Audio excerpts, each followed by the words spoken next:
IPOC 2023.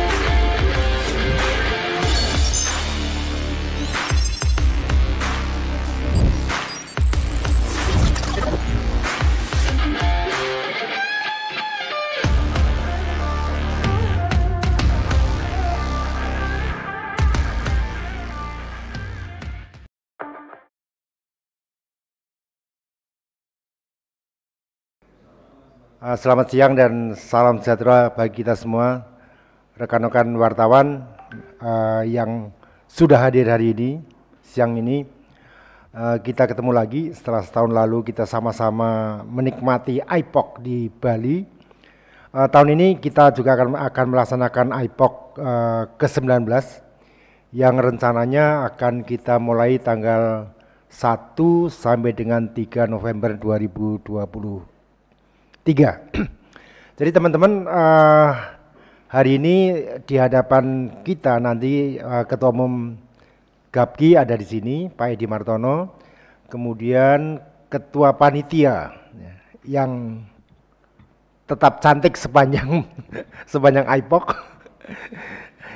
Ibu Mona Surya juga hadir di sini, kemudian Pak Sekjen GAPKI, Pak Hadi Sugeng juga hadir di sini. Kemudian ada teman-teman ataupun dari pimpinan GAPKI dan panitia juga ada di ruangan ini. Jadi teman-teman sekalian, hari ini kita akan sama-sama mendengarkan bagaimana persiapan kita untuk IPOC 2023 ini langsung dari Ketua Umum, langsung dari Ketua Panitia IPOC. Jadi nanti acaranya hari ini adalah kita akan sama-sama mendengarkan dari Ibu Mona.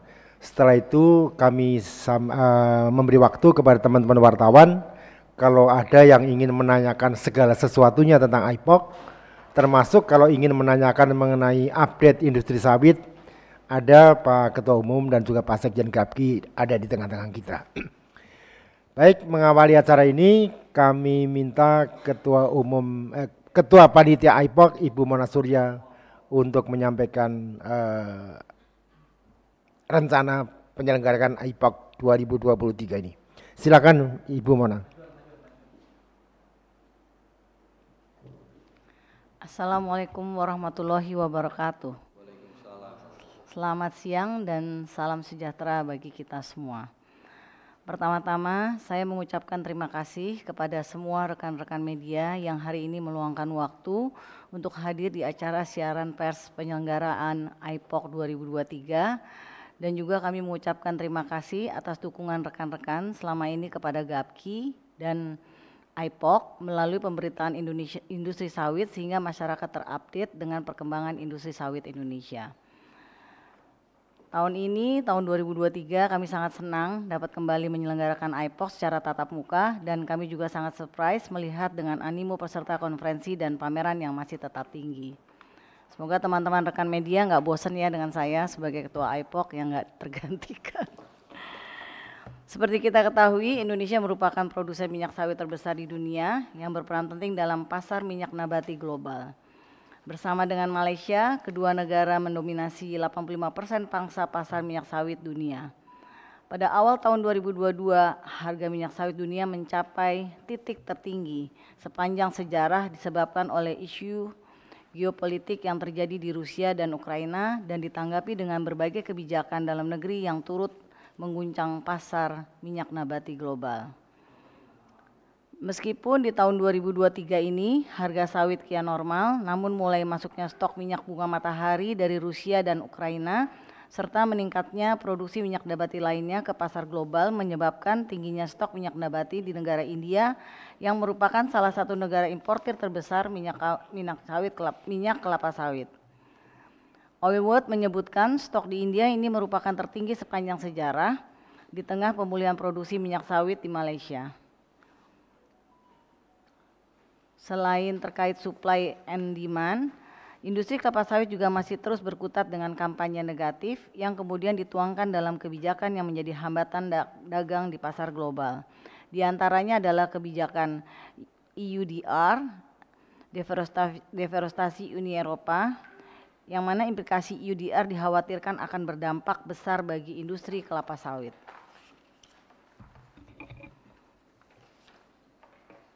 Pasalnya, pasokan minyak sawit saat ini didominasi oleh petani, diantaranya adalah Indonesia 42% dan Malaysia 27%. Sementara sertifikasi perkebunan kelapa sawit di Indonesia yaitu ISPO yang seperti kita ketahui dan juga Malaysia MSPO yang menjadi tolak ukur tata kelola yang berkelanjutan hingga saat ini masih belum diakui oleh Uni Eropa. Pertimbangan langkah-langkah khusus untuk mengintegrasikan petani kecil ke dalam rantai pasokan sangat penting dalam meminimalkan dampak UDR terhadap petani tersebut.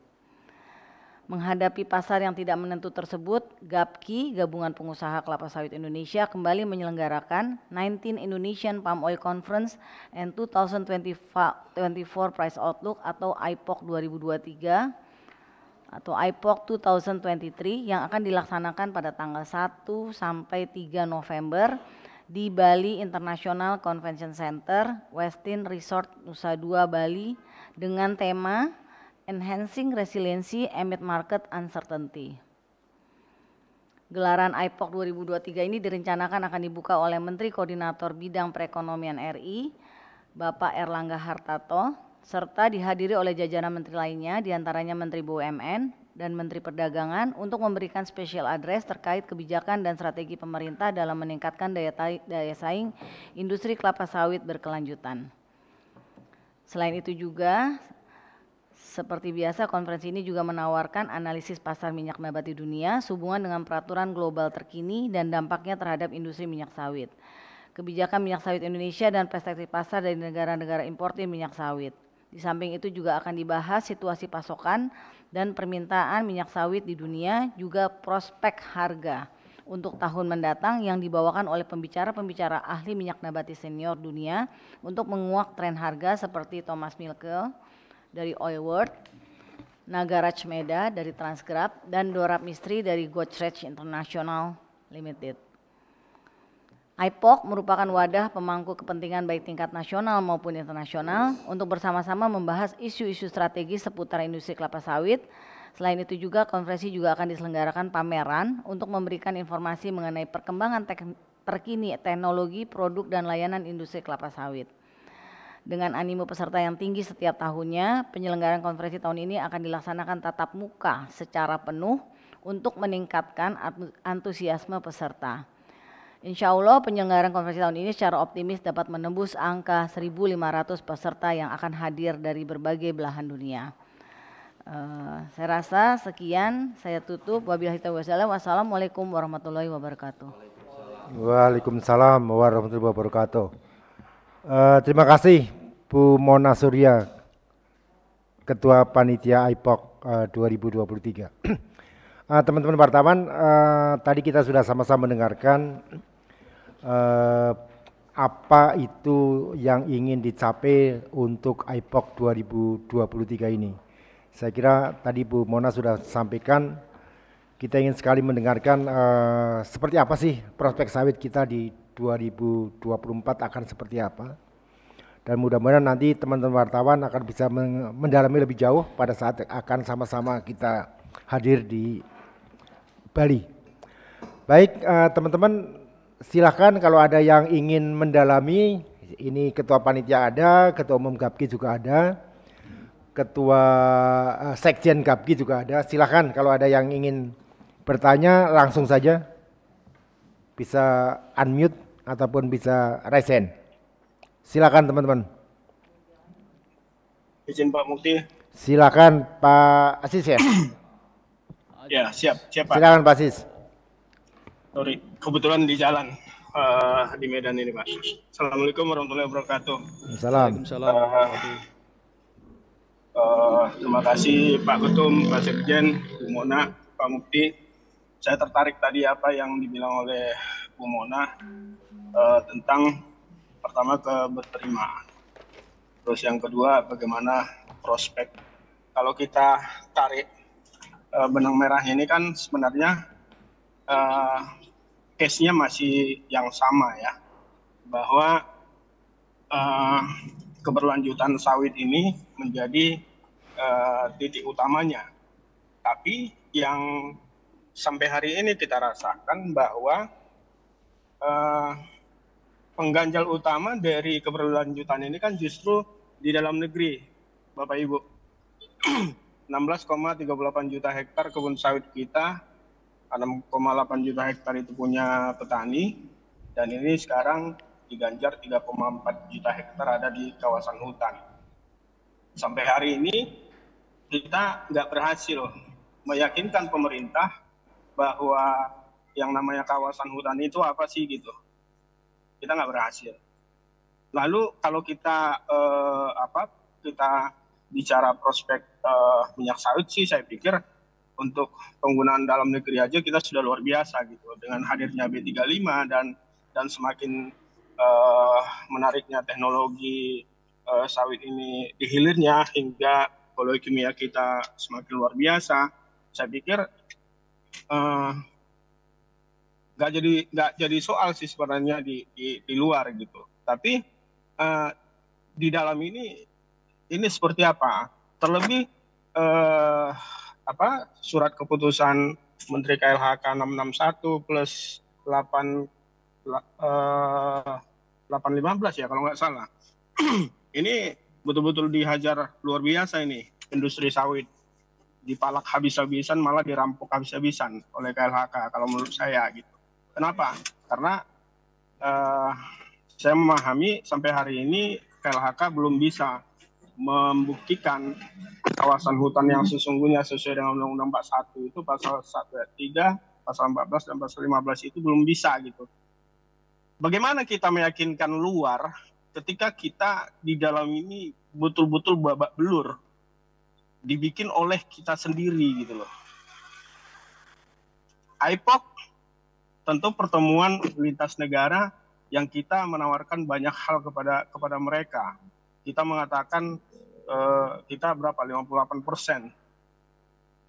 Tapi yang terjadi seperti ini gitu.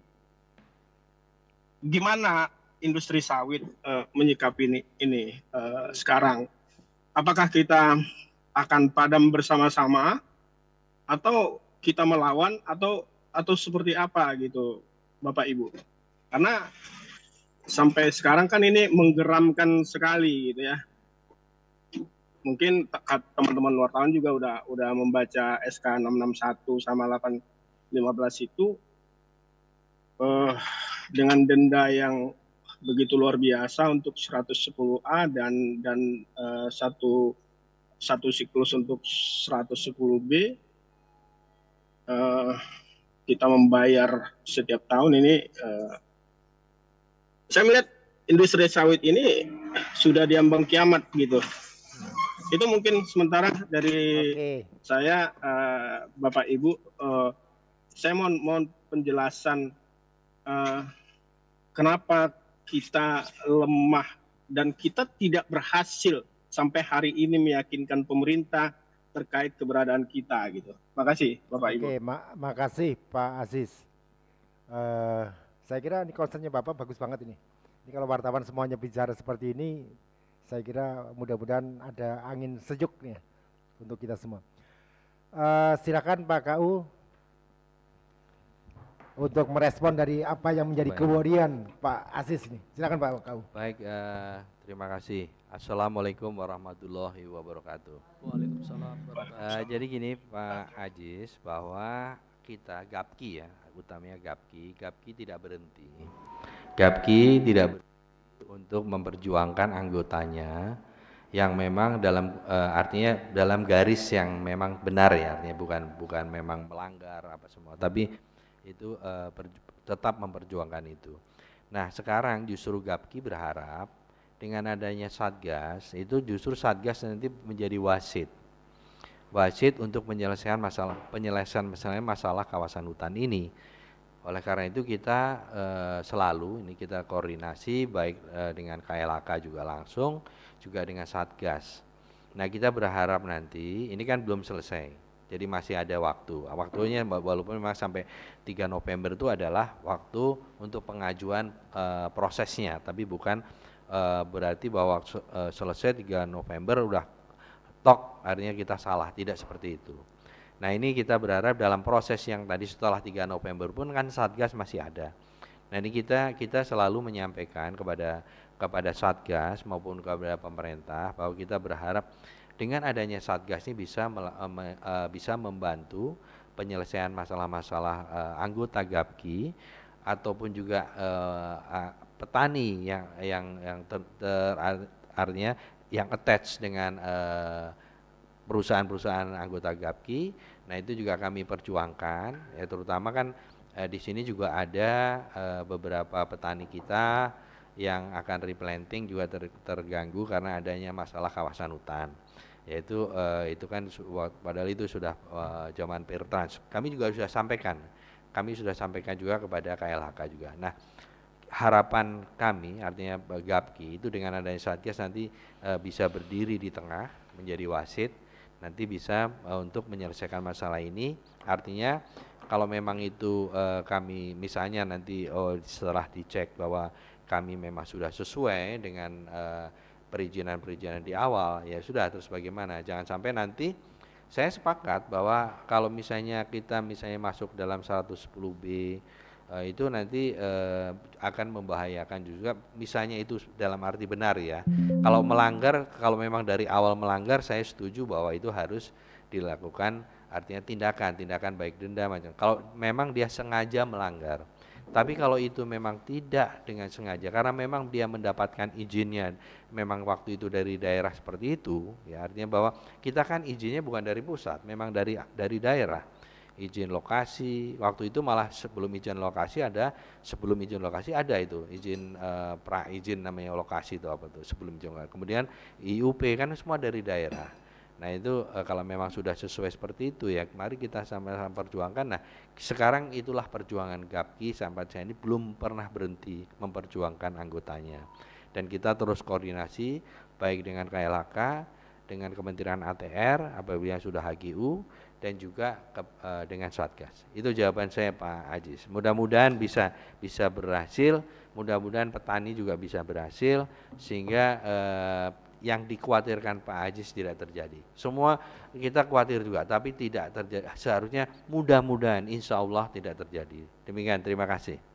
Oke, demikian Pak Aziz, kita memang selalu berharap bahwa sawit ini tetap akan memberikan kontribusi positif ya bagi bangsa inilah.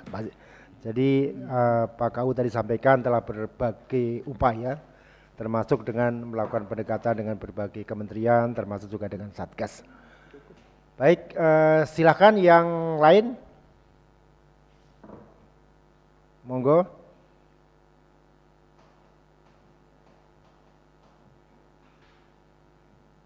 Silakan.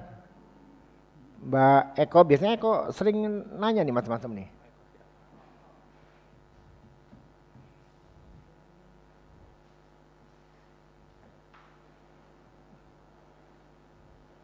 Silakan teman-teman wartawan kalau ada yang mau menanyakan lagi. Mumpung ada, karena Pak KU besok sudah mulai cuti nih, mumpung Pak KU masih ada di Indonesia nih. Susah kalau dari Jepang kan. Bisa di close. Oh, oke, silakan Mbak Eme Damiana. Halo. Ya, silakan Mbak Emi. Pak. Ya, Pak. Damiana Pak, CNBC Indonesia Pak. Jadi? Ya Pak, aku mau CNBC Indonesia Pak, Damiana. Oke, silakan. Ya, pertama Pak mau nanya soal harga CPO. Ini arahnya akan kemana ya Pak? Pergerakannya apakah akan ada peluang sampai ke 4.000 atau gimana? Dan kenapa pergerakannya kira-kira ini selalu berfluktuasi agak volatile ya Pak? Apakah efek dari komoditas lain atau gara-gara efek ekonomi global atau El Nino Pak, kekhawatiran soal El Nino. Terus yang kedua Pak, terkait karhutlah, kan ini kira-kira kan banyak yang terjadi kebakaran. Dari pantauan GAPKI, apakah di lahan-lahan kebun anggota GAPKI sudah ada yang mengalami kebakaran, berapa luas dan penanganannya seperti apa Pak? Dan efeknya ke produksi untuk tahun depan bagaimana Pak? Efek dari El Nino ini. Makasih Pak. Oke, makasih Mbak Eme. Dua pertanyaan, Silakan Pak KU, setelah itu lanjut Pak Sekjen saya kira ya. Oke. Baik, terima kasih Damiana. Jadi memang begini, saya perlu jelaskan bahwa sawit ini, minyak sawit ini adalah salah satu dari minyak nabati dunia. Memang sekarang untuk pangsa pasar minyak sawit adalah terbesar adalah di angka 33%. Tetapi di 67% itu kan ada minyak nabati yang lain seperti bunga matahari, rapeseed, ada canola, ada soybean kan gitu. Jadi itu adalah hal yang biasa, fluktuatif itu. Harga komoditi itu tidak pernah selalu sama, pasti akan terjadi ayunan. Nah, itu tergantung dengan apa. Nah, kalau yang jelas kalau sekarang posisinya adalah tergantung dengan supply dan demand, juga suplai minyak nabati lain. Kemarin saya baru kembali dari India, hari Sabtu saya kembali dari India. Waktu itu saya langsung tanyakan kepada BP Mehtak, dan kan mereka kan juga import minyak bunga matahari ya. Saya tanyakan, kenapa kok bisa? Saya sampaikan gitu. Waktu saya di Uzbekistan, saya sampaikan, saya ngecek ke market, saya cek ke pasar. Kenapa harga minyak bunga matahari bisa lebih murah daripada minyak sawit? Saya sampaikan begitu, saya cek di Uzbek. Dia sampaikan, pada waktu itu memang kejadian terjadi oversupply minyak bunga matahari. Dari mana saya tanya? Dari Rusia, dari Ukraine, ya, dari Kazakhstan dan lain-lain. Itu oversupply. Sehingga harga minyak bunga matahari, harga minyak sawit jatuh, kan begitu. Jadi akhirnya ikut tergeret jatuh. Tetapi dalam kondisi normal, artinya tidak oversupply seperti itu, tidak kejadian khusus, itu bunga matahari selalu lebih mahal dari minyak sawit. Itu salah satu contoh. Yang kedua, memang ekonomi juga berpengaruh. Kemudian yang ketiga, kondisi ekonomi dunia ya. Kemudian yang ketiga adalah juga misalnya kayak perang yang awal lalu tahun 2022 terjadi perang antara Ukraine dan Rusia di awal. Akhirnya terjadi kepanikan karena biji bunga matahari tidak bisa keluar dari kedua negara itu. Akhirnya harga minyak nabati dunia, bukan hanya minyak sawit, harga minyak nabati dunia terjadi naik sampai akhirnya kita terjadi larangan ekspor, kan gitu. Jadi itu adalah hal yang biasa. Kemudian tadi ditanyakan bagaimana ke depan. Kalau ke depan, kalau tahun ini mungkin ya masih di sekitar 900, 950 mungkin sampai 1000. Kalau untuk tahun depan, bagaimana dengan harga minyak sawit tahun depan? Nah, itulah yang pentingnya IPOC, pentingnya hadir di IPOC untuk tahu bagaimana kira-kira harga tahun depan. Kira-kira isu-isu apa yang akan terjadi di tahun depan nanti ada di IPOC. Nah, itu perlunya hadir di IPOC. Nah, kemudian bagaimana dengan karhutla, nanti Pak Sekjen juga akan menjelaskan, tetapi karhutla itu tidak langsung berpengaruh di tahun ini. Tahun ini paling terjadi keterlambatan panen, artinya keterlambatan itu buah matangnya itu agak terlambat kalau itu tidak ada hujan. Tetapi ada kemungkinan nanti di tahun depan akan terjadi penurunan dengan catatan apabila dalam maintenance atau pemeliharanya itu tidak bagus. Tetapi apabila pemeliharannya bagus, sebelum terjadi karhutla, terjadi panas ya, kemarau, saya salah tadi, terjadi kemarau. Apabila terjadi kemarau, itu kemudian itu hanya di tahun ini hanya terjadi keterlambatan panen, kematangan buah itu terlambat. Tetapi itu tidak seperti tahun 2015-2019 yang kemarau panjang atau El Nino.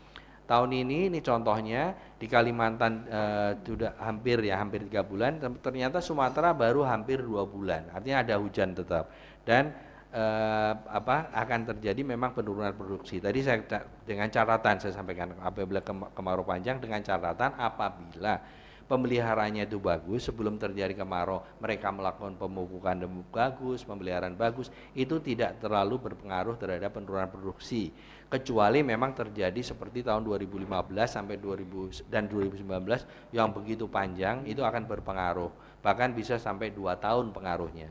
Begitu. Jadi kemudian yang karhutla alhamdulillah dari anggota kita tidak ada laporan kejadian atau kebakaran di kebunnya.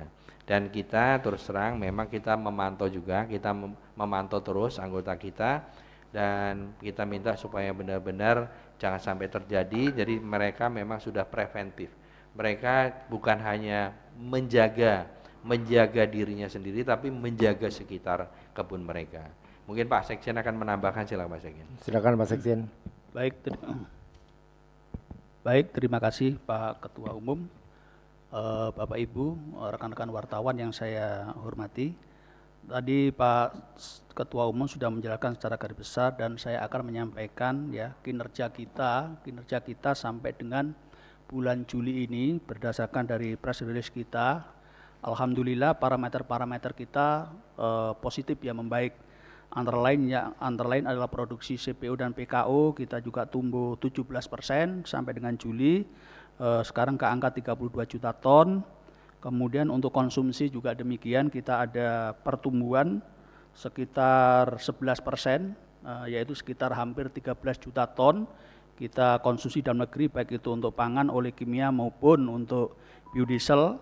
Dan kemudian ekspor kita juga cukup signifikan, ada kenaikan sekitar 33%, atau absolutnya adalah hampir 19,8 juta ton ya. Jadi yang kurang membaik hanya satu parameter, yaitu nilai ekspornya saja, ada penurunan sekitar 18%, menjadi 260 triliun dari tahun lalu, di atas 300 triliun. Kemudian untuk terkait dengan karhutla, Gapki sendiri sudah membuat edaran, dan itu terus kita pantau waktu demi waktu kepada seluruh anggota Gapki mengenai petunjuk teknis dan strategi untuk menghadapi karhutla. Dan tadi disampaikan oleh Pak Ketua Umum, tidak ada terjadi kebakaran di anggota Gapki. Dan terkait dengan El Nino tadi, beberapa kebun anggota Gapki ya average 2 bulan mengalami musim kemarau sehingga terjadi penundaan produksi, sehingga produksi di tahun ini kita asumsikan akan tetap tumbuh, tetapi mungkin hanya sekitar 5%, di bawah 10% lah ya, sehingga kita prediksi di tahun ini bisa 54 juta ton, dan juga ada kenaikan untuk konsumsinya sekitar 23 juta ton karena ada efek tambahan daripada B35 dengan stok yang masih kita pertahankan, yaitu di atas 3,2 sampai 3,3 juta ton. Terus kemudian terkait juga dengan upaya untuk karhutla, jadi Gapki sangat peduli, anggota Gapki sangat peduli sekali. Salah satunya juga melengkapi sarana dan prasarana yang ada, termasuk juga membentuk masyarakat peduli api kepada masyarakat sekitar perkebunan, juga dididik dan dibina untuk sama-sama menanggulangi supaya tidak terjadi kebakaran lahan dan kebun. Kemudian juga berpartisipasi dalam beberapa waktu yang lalu dengan kegiatan TMC, yaitu teknologi modifikasi cuaca di Kalimantan Tengah, dan secara mandiri juga Gapki Kalimantan Selatan kemarin mengadakan kegiatan apel siaga untuk menanggulangi api di wilayah Kalimantan Selatan. Karena beberapa data di kebun-kebun Kalimantan Selatan cukup mengalami musim kemarau yang agak relatif lebih panjang dibanding dengan kebun-kebun yang lain. Terus dampak kepada produksi, tadi Pak Ketum juga menyampaikan ya ada penundaan saja, dan apabila kondisinya ekstrim dan tidak dilakukan best agriculture practices yang baik, ya tentu akan berdampak kepada produksi 6 bulan bahkan sampai dengan 2 tahun mendatang. Jadi anggota Gapki sudah punya pegangan bagaimana untuk menghadapi adanya musim El Nino, musim kemarau, dengan best practices yang ada, antara lain adalah mengurangi kegiatan chemis, kemudian juga mengoptimalkan pemupukan bahan-bahan organik, dan juga selektif terhadap perawatan kebun yang kaitannya dengan pruning. Jadi mudah-mudahan dengan kegiatan seperti itu, dampak daripada El Nino yang saat ini kita alami tidak terlalu serius berpengaruh terhadap penurunan produksi secara nasional. Demikian, terima kasih.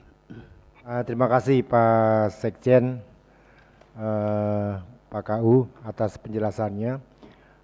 Terkait dengan tadi yang Pak Sekjen sampaikan mengenai teknologi modifikasi cuaca yang dilakukan di Kalimantan Tengah selama 7 hari atas biaya Gapki, kerjasama dengan BRIN dan juga BMKG, Alhamdulillah pada saat dilaksanakan TMC ini terjadi hujan ya, terjadi hujan di di Kalimantan Tengah. Jadi manfaatnya juga alhamdulillah lumayan. Baik Ibu Bapak sekalian, ini ada dua pertanyaan di chat room. Bapak, Ini, maaf. ya Mbak Emi. Bapak, maaf saya koreksi, maaf, konfirmasi data sebentar boleh Pak, takut salah. Gimana Mbak? Nah, untuk prediksi tahun ini produksi 54 juta ton, konsumsi 23 juta ton, stok yang 3,23,3 itu stok awal 2023 atau stok akhir 2023 ya Pak? Silakan Pak Sekjen.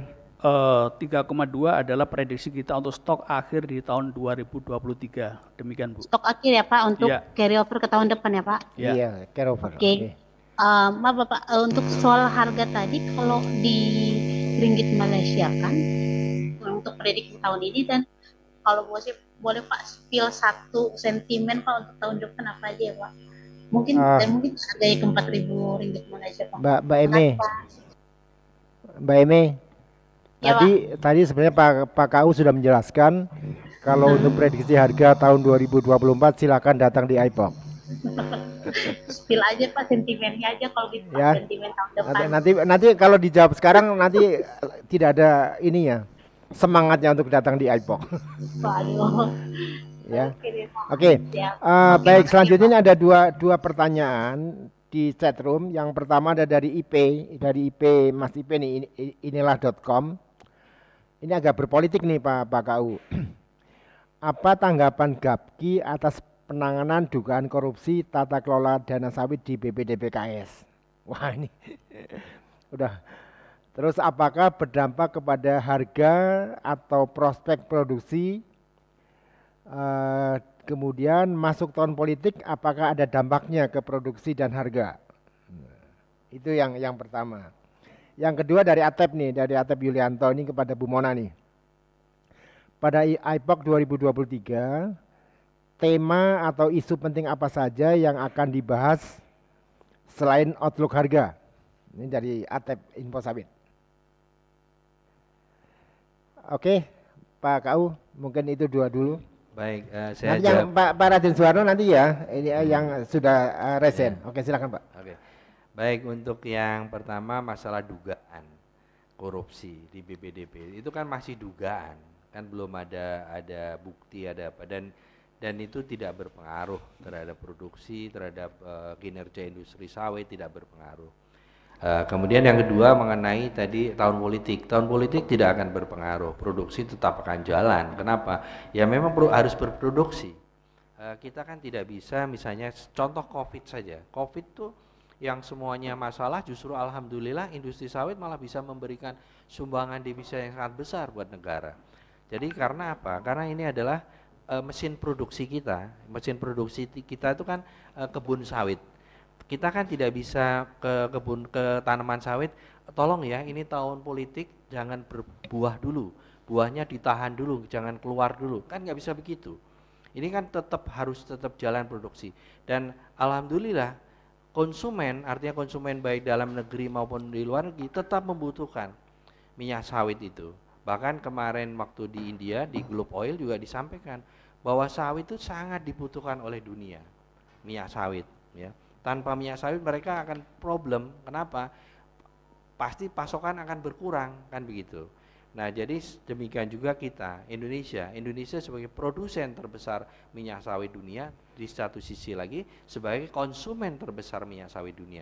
Jadi tidak ada pengaruhnya sama sekali tahun politik terhadap produksi minyak sawit kita, tidak ada sama sekali. Silakan Bu Mona. Oke, silakan Bu Mona. Bahasan-bahasan yang ada di IPOC nanti biasanya kita bagi dua ya. Sesi pertama adalah isu terkait domestik.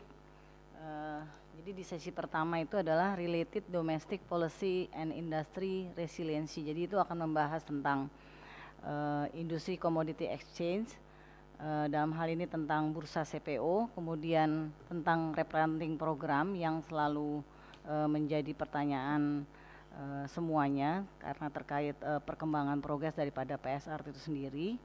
Kemudian tentang policy review mengenai domestic price obligation, dan juga progres tentang bioaftur research and implementasi daripada B35. Itu yang di sesi pertama. Kemudian untuk sesi kedua tentang EUDR dan market uncertainty, kita juga akan menghadirkan tentang pembahasan tentang EUDR dan implikasinya terhadap palm oil industry. Kemudian assessing EUDR dan Indonesian regulatory gap. Terus kemudian tentang smallholder farmers, kaitannya dengan EUDR dan juga implementasi daripada EUDR itu sendiri. Itu pembahasan. Jadi kalau mau lihat list daripada acara IPOC itu ada di website www.gapkiconference.org. Itu ada selalu diupdate, kalau ada perubahan juga selalu diupdate di sana. Kemudian kalau untuk sesi 2 adalah terkait dengan prospek daripada harga, kaitannya juga kita akan juga membahas tentang perspektif dari berbagai negara termasuk India, Cina, Pakistan dan juga US market. Kemudian baru terakhir sesi yang terakhir tentang price outlook. Saya rasa yang price outlook seperti biasa ada pembahasan daripada Thomas Mielke yang seperti yang saya ungkapkan tadi di dalam press release, Nagaraj Meda, dan juga dari Indonesia Pak Joko dan juga Dwarap Mistri. Saya rasa itu. Kalau misalnya mau lihat update-annya setiap hari kita selalu update di dalam website kita. Terima kasih Pak. Oke, makasih Bu Mona, Pak KU. Pak Suharno dari Hortus tadi udah resen. Masih siapa? Silakan Mas. Oke. Terima kasih Pak Mukti yang sudah memberikan waktu. Singkat aja Pak, saya dengar Kemendak sedang mempersiapkan satu permendak untuk mengatur ekspor ya Pak ya. Di mana kalau tidak salah ekspor selalu dikaitkan dengan bursa. Jadi ekspor hanya boleh dilakukan melalui bursa. Nah, bagaimana tanggapan Gapki selama ini? Karena selama ini ekspor kan sudah berjalan dengan baik dengan melalui metode B2B ya, atau business to business oleh pelaku industri. Kemudian bagaimana jika diatur atau dipaksa untuk melalui bursa? Mungkin itu aja Pak Mukti, matur nuwun. Terima kasih Mas Harno. Silakan Pak Edi. Baik, terima kasih Pak Harno atas pertanyaan. Jadi gini, memang itu sudah ada baru aturan dari Bapepti, tapi belum ada dari Permendaknya. Kita Gapki selalu menyampaikan bahwa jangan sampai dengan nanti adanya mandatori itu akan merusak pasar, artinya mekanisme yang ada, mekanisme pasar. Kalau untuk bursa kita sama sekali kita akan support, artinya bahwa kita buat bursa support sekali, sangat support, itu tidak ada masalah ya. Tetapi yang memang kita agak keberatan dengan mandatori karena di dunia ini tidak ada bursa yang mandatori, semuanya adalah voluntary. Dan itu juga kita melihat negara-negara lain juga sama sebenarnya. Jadi tidak ada masalah dengan bursa, tetapi yang penting jangan sampai terjadi bursa mandatori. Nanti yang bahaya adalah nanti kalau memang ini kan pertemuan antara pembeli dan penjual. Kalau misalnya nanti pembeli juga tidak nyaman, dia akan lari. Ujung-ujungnya dia akan lari ke negara lain, produsen lain. Nah, itu yang kita berharap jangan sampai terjadi seperti itu. Selalu kita sampaikan kepada kementerian, kita sampaikan kepada ini bahwa kita tidak ada keberatan sama sekali dengan bursa. Yang kita ini jangan sampai mekanismenya saja yang nanti akan apabila dengan mandatorinya mekanisme akan terganggu, itu saja sebenarnya. Begitu. Jadi memang belum ada, itu baru aturan Bapepti, tapi kan itu belum aturan, artinya bukan aturan untuk wajib bahwa setiap ekspor harus melewati bursa, itu belum ada. Nah, ini yang kita selalu minta supaya jangan sampai terjadi seperti itu sehingga mekanisme terganggu, itu saja. Itu Pak Harno ya. Oke, ya, makasih baik, Pak Ketua Umum. Terima kasih. Ya, makasih Pak Harno ya, Pak KU. Selanjutnya Bernadette dari Reuters. Halo, selamat siang Pak. Siang. Bapak punten mau konfirmasi dong Pak. Tadi kan Bapak bilang outputnya naik 5% ya Pak, sekitar 54 juta. Tapi itu 54 juta hanya CPO aja atau CPO plus CPKO? gitu Pak. Sama udah ada ini belum sih Pak kabar untuk tahun depan tuh kira-kira biodieselnya kita akan tetap di B35. Udah ada sounding belum dari pemerintah? Tahun depan biodieselnya kita tetap B35 atau akan naik jadi B40? Terus kesiapan supply-nya sendiri dari hulu seperti apa? Makasih. Baik, Pak Sekjen. baik, terima kasih. Saya akan mencoba menjelaskan. Jadi tadi prediksi kami, GAPKI akan memprediksi sekitar kenaikan 5% menjadi 54 juta. Itu adalah CPO dan CPKO. Apabila kita lihat di CPO-nya, itu akan menjadi 49 juta ya, dari 46,7 juta. Dan CPKO-nya menjadi 4,7 juta dari 4,5 juta. Kemudian untuk tahun depan, produksi kita kemungkinan juga ya masih sekitar 52, 51, 53 ya. Karena kita rasakan bersama kita ada sedikit permasalahan serius mengenai keterlambatan daripada permajaan sawit daripada rakyat. Seperti kita ketahui bersama bahwasanya 41% sawit Indonesia ini adalah sawit rakyat. Dan ini kita masih mencari pola GAPKI bersama dengan kementerian terkait bagaimana membuat terobosan supaya kegiatan replanting BSR ini bisa berjalan dengan baik. Karena kalau tidak akan membuat produksi kita cukup bermasalah di kedepannya, yaitu stagnan bahkan cenderung menurun. Demikian penjelasan dari saya. Terima kasih. Oke, makasih Pak KU. Jadi jelas ya Mbak Dedet ya, 54 juta ton itu adalah untuk CPO dan PKO. Baik. Pak, kalau soal biodiesel udah ada sounding dari pemerintah belum Pak? mungkin gini Mbak Dedet mungkin lebih tahu biodiesel karena untuk GAPKI sendiri kan kita fokus kepada CPO saja kan. Itu ya Pak Kau ya. Ya. Oke, silakan yang lain. Masih ada? Pak Mukti boleh satu lagi Pak Mukti. Silakan Pak Aziz. Ini cerita soal bursa karbon ini Pak. Kan beberapa hari ini kita coba diskusi soal industri sawit kita. Ternyata luar biasa ketika kita masuk di industri di bisnis bursa karbon ini. Kenapa? Karena ada dua peluang yang bisa dilakukan, yaitu carbon trader dan offset karbon itu. Namun di satu sisi menyatakan industri sawit kita juga lumayan menghasilkan karbon itu Pak ya. Kalau dari data life cycle analysis, mulai dari kebun sampai ke proses produksi CDO kan kita menghasilkan 1,1 ton karbon per ton CDO gitu. Tapi dengan dengan teknologi yang ada sekarang, industri sawit kita sangat bisa, bahkan kata mereka bisa mendekati nol. Katakanlah dengan fome yang bisa kita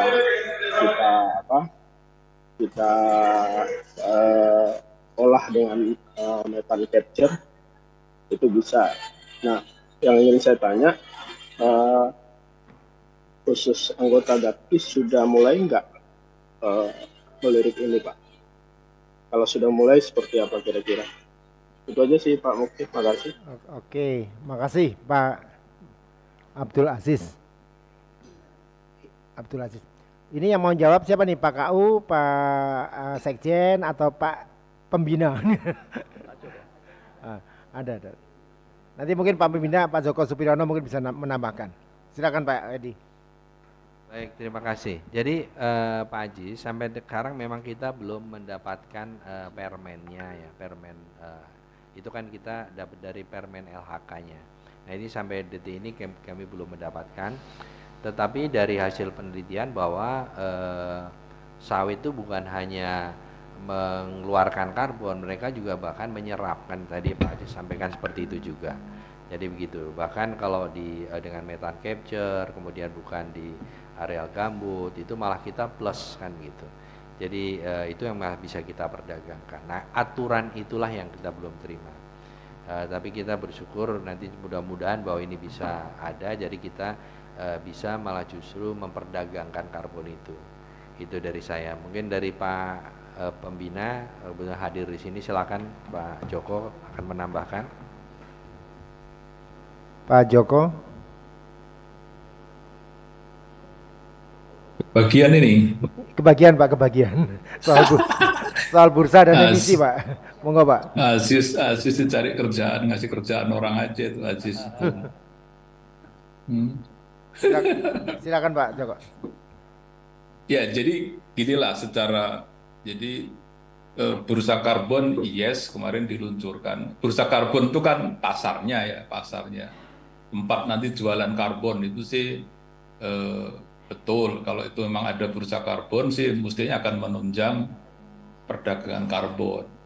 Nah, sekarang masalahnya adalah perdagangannya itu. Perdagangannya memang sudah diatur ya. Permen berapa saya lupa sudah diatur. Nah, pengaturannya memang belum detail, belum by sektor. Misalnya gini lah, contoh misalnya sawit. Sawit itu apa yang mau diperdagangkan karbonnya, kan gitu. Ada yang masih debatable, tapi paling enggak itu yang sebenarnya bisa diperdagangkan nantinya adalah reduction emission dari operationnya perkebunan sawit. Nah, jadi perkebunan sawit itu menghasilkan emisi, tapi juga mereduksi emisi kan gitu. Di satu sisi, di satu pihak lain, perkebunan sawit itu menghasilkan karbon kan gitu. Apa menyerap karbon atau karbon C. Nah, yang mungkin sudah kelihatan gambarnya, kalau kelihatan prospeknya itu adalah emisi dari reduksi.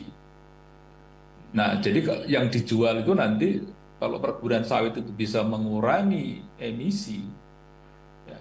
Nah, itulah yang dijual. Jadi pengurangan itu kan sesuatu yang menguntungkan atau yang benefited ya. Artinya kalau kita bisa mengurangi sesuatu yang bagus, nah itu yang kemudian bisa dijual.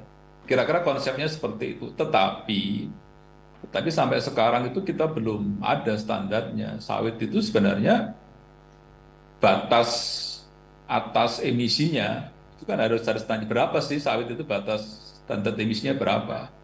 Katakanlah misalnya kalau batasnya 100, kita bisa mengurangi emisinya jadi berapa? Jadi 80 misalnya, berarti 20 itu yang kita jual. Kira-kira konsepnya itu begitu. Jadi dari mana kita bisa mengurangi emisi? Itu ya mengurangi kebakaran lahan, memperbaiki tata kelola gambut, mengurangi emisi dari metan, gitu-gitu itu bisa dihitung semua, ada teknisnya, tapi itu juga belum distandarkan cara penghitungannya. Jadi artinya gini, jadi potensinya bahwa kita bisa ikut di dalam perdagangan karbon, sementara ini dari situ yang paling mungkin. Itu pun belum ada standar dan tata cara perhitungan yang bagus. Apalagi kita kemudian mengharapkan ada perdagangan karbon dari sisi carbon production atau carbon sequestration. Itu juga belum ada aturannya, belum diatur. Kita masih memperdebatkan apakah carbon sink itu nanti bisa diperdagangkan atau belum. Jadi kita masih banyak step yang harus kita lalui supaya nanti kita bisa ambil bagian di dalam perdagangan karbon gitu. Itu Pak Aziz. Oke, makasih Pak Joko. Jadi PR-nya masih banyak nih Pak Aziz ya. Mudah-mudahan ini dalam waktu dekat akan lebih terdetilkan lagi lah aturan mainnya.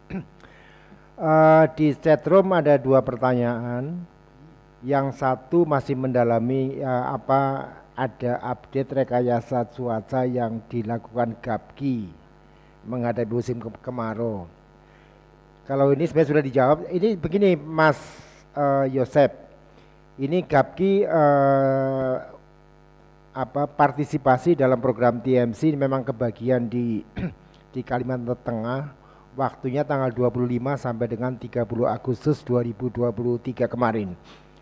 Dan ini memang program ini dikoordinasikan oleh Kementerian LHK, dan yang ikut juga tidak hanya GAPKI, termasuk juga dari asosiasi yang lain seperti APHI, kemudian juga ada dari perusahaan-perusahaan kayu dan sebagainya, termasuk dari asosiasi tambang. Jadi ini keroyokan untuk kebetulan GAPKI kebagian yang di Kalimantan Tengah. Nah kemudian dari Hendrik Huta Barat nih Pak KU, mohon tanggapan Pak Ketua Umum soal UDR dan potensi tekanan yang bakal diterima industri sawit nasional, mengingat bahkan Indonesia dan Malaysia juga sudah sampai bertemu dengan pihak EU membahas hal ini. Banyak petani sawit yang khawatir jika UDR ini nantinya akan membuat GAPKI atau perusahaan-perusahaan sawit tak akan dapat lagi menyerap TPS petani, terutama yang dituding berasal dari kebun sawit dalam kawasan hutan. Silakan Pak KU tanggapannya. Baik, terima kasih. Jadi memang benar, kebetulan saya juga ikut menghadiri waktu itu di Brussels ya, dengan CPOPC dengan Malaysia. Saya ikut di sana mendampingi. Memang itu adalah salah satu perjuangan kita dan perjuangan Malaysia. Utamanya karena ini sekarang kalau kita melihat EUDR itu serangannya justru malah ke negara. Yang benchmarking itu bukan di komoditinya, 7 komoditi yang memang dipersyaratkan EUDR, tetapi yang diserang adalah negaranya dengan benchmarking. Benchmarkingnya adalah low risk, medium risk, dan high risk. Nah kalau kita terkena di high risk country, artinya bukan hanya sawit saja, kayu juga terkena, kopi terkena, karet terkena, kan gitu. Nah itulah yang kita perjuangkan bersama sekarang ini adalah supaya satu, minimum benchmarkingnya itu tidak memberatkan kita. Kalau itu kita dikategorikan di benchmarking sebagai high risk country, setiap pengiriman kita satu vessel ya, satu vessel misalnya 10.000 ton ya. Satu vessel 10.000 ton itu bukan hanya dari satu PKS, itu dari beberapa PKS. PKS adalah pabrik kelapa sawit. Nah, satu PKS itu menerima bukan hanya kebunnya sendiri, mereka menerima kebun-kebun sekitar petani, termasuk plasma, termasuk swadaya. Nah, apabila itu kita di benchmarking di high risk country, 9% itu harus di due diligence. Due diligence-nya adalah itu nanti kita melihat, tergantung lagi kita lihat mereka lihat apakah petaninya itu hanya di bawah 4 hektar atau di atas 4 hektar. Kalau di bawah 4 hektar tidak perlu pakai geolocation. Tetapi kalau dia di atas 4 hektar itu harus peta dia geolocation, koordinat dan macam-macam. Nah, pertanyaannya siapa yang akan membiayai itu, due diligence itu? Yang kedua, berapa dokumen yang harus dilampirkan setiap pengiriman satu vessel itu? Itu akan mungkin ribuan dokumen. Itu akan jadi lama. Nah, itu satu masalahnya. Yang kedua adalah apabila nanti ternyata memang ada bocor satu, oh ya ini ternyata si petani X itu ternyata di atas 2020 di atas 31 Desember. Itu satu vessel yang dipermasalahkan. Nah, itu akan bermasalah. Nah, kemudian berikutnya adalah kita tuh ada namanya Undang-Undang nomor 6 yang kemarin UJK, di mana ada kewajiban 20% untuk FPKM bagi yang belum mempunyai plasma kan gitu. Ini juga akan terkendala. Bagaimana kita membangun misalnya perkebunan masyarakat sekitar dengan FPKM 20%, yang pasti di atas dari 2020. Itu akan dikategorikan juga sebagai deforestation kan gitu. Nah, ini yang sekarang kita berjuang. Alhamdulillah pemerintah itu sangat concern terhadap ini. GAPKI juga support, GAPKI juga dilibatkan dalam hal ini supaya di sini tidak disampaikan, tidak menyulitkan perusahaan maupun petani. Karena bukan apa-apa, apabila nanti terjadi kita menolak buah-buah petani, yang terjadi di lapangan adalah terjadi konflik sosial. Mereka sudah berusaha menanam, kita tidak terima juga salah, kita terima juga salah, kan begitu. Kita terima, kita tidak bisa ekspor, kan begitu. Nah, inilah yang kita sama-sama berjuang, karena ini kan kemarin di Juni ya untuk ini, tapi kan implementasinya kan 18 bulan setelah diberlakukan di Juni. Jadi sekarang kan belum implementasi. Nah, kemarin waktu kita waktu saya kemarin di Mumbai, India, kan kita ada meeting, SOM meeting juga CPUBC, bahwa kita sepakat ini task force sudah kebentuk. Yang kedua adalah kita akan mengundang ini nanti masing-masing ke Malaysia maupun ke Indonesia, mengundang EU untuk hadir ya, untuk melihat kondisi langsung ke lapangan bagaimana kondisi yang terjadi di Indonesia maupun di Malaysia. Jadi mereka supaya tahu masalah seperti ini, supaya mereka melihat ke lapangan langsung, dan ini nanti akan segera dilakukan. Yang jelas bahwa kita bersama-sama Malaysia, bukan hanya Malaysia sebenarnya. Kalau kita melihat laporan dari Pak Dubes Andri, Dubes Belgia, itu juga beliau sangat concern, beliau sangat proaktif mengundang ini negara-negara yang akan terkena EUDR itu, mereka sama-sama menandatangani bersama keberatan mengenai EUDR tersebut. Karena ini bukan hanya Indonesia dan Malaysia saja, tetapi negara-negara Amerika Latin juga sama terkena dengan EUDR ini. Artinya kita bersama-sama semua negara yang terkena dengan EUDR ini. Walaupun memang terus terang ekspor kita ke Eropa tuh memang sudah kecenderungannya turun ya. Tetapi itu tidak bisa diremehkan. Kita tidak bisa meremehkan, udahlah kita cari pasar lain. Kita tetap mencari pasar lain. Kita terus gencar mencari pasar non tradisional. Tetapi yang ada pun kita tidak bisa meremehkan. Jadi kita tetap berjuang agar EUDR ini implementasinya tidak memberatkan kita. Itu jawaban dari saya. Terima kasih. Pak KU, ini ada pertanyaan sebenarnya bukan ke Pak KU sih, ke Bu Mona. Apakah EUDR ini akan dibahas di IPOC, Kak? Iya Pak, EUDR akan dibahas di IPOC di sesi kedua pada hari pertama tanggal 1 November 2023. Jadi nanti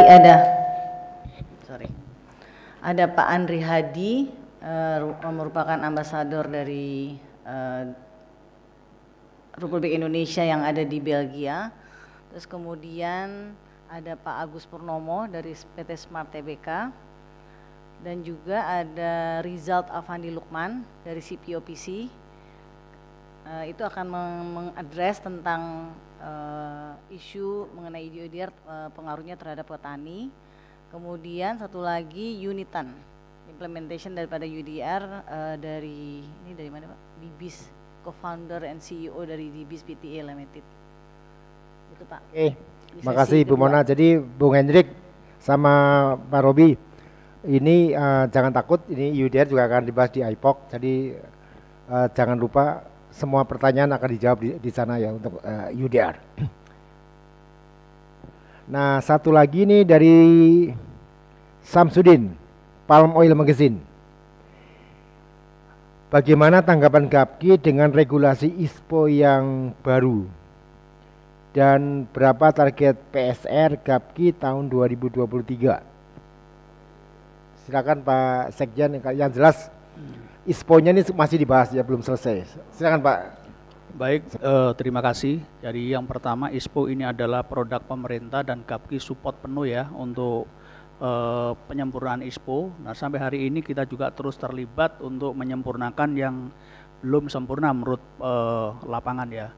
Dan kemudian komitmen GAPKI sebenarnya tahun 2019 kemarin kami juga sudah tanda tangan dengan Dirjen Bun ya, bahwasanya 100% dari anggota GAPKI akan ada sertifikasi ISPO, karena ISPO sendiri adalah mandatori ya, bagi perusahaan ISPO ini adalah mandatori, dan kita lihat sampai dengan hari ini sertifikat yang dikeluarkan oleh pemerintah sekitar 1000 sertifikat, 1005 lah pasnya ya, 1005, dibanding dengan 3000-an perusahaan yang ada di Indonesia berarti masih sekitar 30%. Nah, kemudian dari 1005 sertifikat itu ada 611 itu adalah anggota GAPKI. Dan saat ini anggota GAPKI totalnya adalah 731, sehingga sampai hari ini secara persentase adalah sekitar 90%. Jadi 611 dibagi dengan 731. Dan GAPKI terus berkomitmen supaya sisanya ini yang 10% ini bisa secepatnya untuk implementasi sertifikat ISPO. Karena bagi GAPKI ya, bicara mengenai sustainability adalah ISPO. ISPO adalah sustainability. Kita tidak akan bisa ngomong sustainability apabila kita belum bersertifikat ISPO. Nah, ini adalah menjadi tekad GAPKI. Kita buktikan dulu karena ISPO ini GAPKI memandangnya adalah hal yang sangat bagus karena ini adalah akumulasi dari peraturan yang berlaku di Indonesia. Kita memang menyadari sampai hari ini keberterimaan ISPO di global juga masih belum diterima, tapi itu adalah tantangan kita bersama. PR kita untuk sementara ini adalah kita backup ISPO, kemudian kita berkomitmen untuk menjalankan 100% ISPO, dan setelah itu terus bersama pemerintah kita gencarkan untuk kampanye positif di dalam dan luar negeri khususnya untuk mendorong supaya ISPO ini bisa diterima di pasar global. Demikian, terima kasih. Terima kasih Pak Sekjen, teman-teman media. Banyak nih pertanyaan yang sudah kita respon, kita jawab. Masih ada nggak? Kita mungkin masih punya waktu sekitar 10 menit sampai jam 3. Kalau masih ada, silakan.